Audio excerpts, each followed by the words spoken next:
سلام دوستان، روز همگی خوش. آقا ما توی این فیلم میخوایم با ترکیب کردن چند تا ماده غذایی مفید و ارزون که حالا من هم اسمشون این پایین مینویسم هم مقادیرش رو براتون لیست میکنم که بدونین چقدر و براتون چقدر هزینه میگیره. برای 2-3 روز 40 تا مرغ یه غذای تخمیری فوق‌العاده با فیبر بالا، انرژی بالا، پروتئین بالا درست کنم. خیلی به کارتون میاد. چندین وعده هم هست که من دارم این غذا رو به پرنده ها میدم و یه رشد فوق العاده ای داشتم. اینی که الان شما توی یه فیلم می‌بینید پروتئین ذرت که اگر این در دسترستون نبوده میتونید از ذرت شکسته که در حال حاضر حالا 15 اسفند هم هست میتونید کیلو 17-18 تومن فکر کنم تهیه کنید. این مقادیری بود که من توی این ترکیب استفاده کردم. یه چند تا نکته ریزم بهتون بگم، زیاد از این غذا رو درست نکنید. بهتره از این مدل غذاها یا غذاهای تخمیری دیگه اگر استفاده میکنید بیشتر از 2-3 روز دیگه استفاده نکنید، چون اون مقدار اسیدیته غذاتون بالا میره. احتمال داره که مرغتون نسبت به اون غذا یا پرنده‌تون نسبت به اون غذا حساسیت نشون بده. یه مقداری درست کنید که توی 2-3 روز تموم بشه. به یه همچین ترکیبی که رسیدید درش رو ببندید.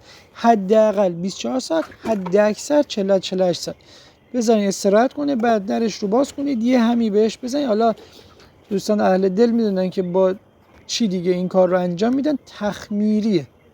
اون باکتریای مفید میان یک تخمیری روی مواد غذاییتون انجام میدن. بعد از اینکه تخمیر تموم شد شما از اون باکتریای مفید توی غذای پرنده‌تون استفاده میکنید. فوق العاده اثر بخشی بالایی داره. 6-7 ساعت 5 ساعت بذارین این ترکیبتون استراحت کنید، بعد آبکشش کنید تا اون آب اضافه ازش خارج بشه. یه بوی خیارشور، یه بوی ترشی مانندی میده. خب طبیعی هم هست که غذا تخمیری و همچین بوی میده.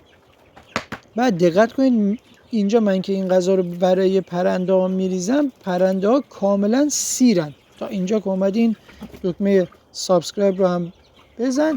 کلی فیلم مفید دیگه میخوام برات بذارم. پرنده ها اینجا سیرن، به هیچ عنوان درسته نیستن. حالا من توی فیلمم بهتون نشون میدم. آب اضافه رو خارج کنید، آب رو نریزید دور. این آب خودش حاوی کلی باکتری توی غذای بعدی میتونید ازش استفاده کنید. سرعت تخمیرتون رو بالا میبره.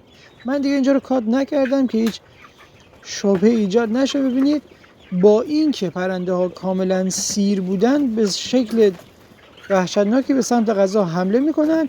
من اینجا ظرف غذا رو هم بهتون نشون بدم که شما مطمئن بشین که آقا این پرنده از قبل سیر بوده. الان هم ساعت خلوش 10-10:30 صبح هستش و ببینید این دانخوری هنوز خلوش 1 کیلو دان توش هست و پرنده اصلا باش مشغول بودن. اینجا اصلا کلا اونو ول کرده اومدن به سمت این غذا. برای بوقلمونا هم از این غذا استفاده کردیم. سعی کنید بالای 20 روز، یعنی جوجه بالای 20 روز رو از این غذا استفاده کنید. یه حجمی هم غذا درست کنید که بیشتر از 2-3 روز براتون نمونه، چون مقدار اسیدیتش بالا میره. احتمال داره پرنده‌تون نسبت بهش حساسیت نشون بده. غذای اضافه رو هم برگردونید توی، یعنی آب اضافه رو هم برگردونید توی همون ظرف و دم همتون گرم. یا علی.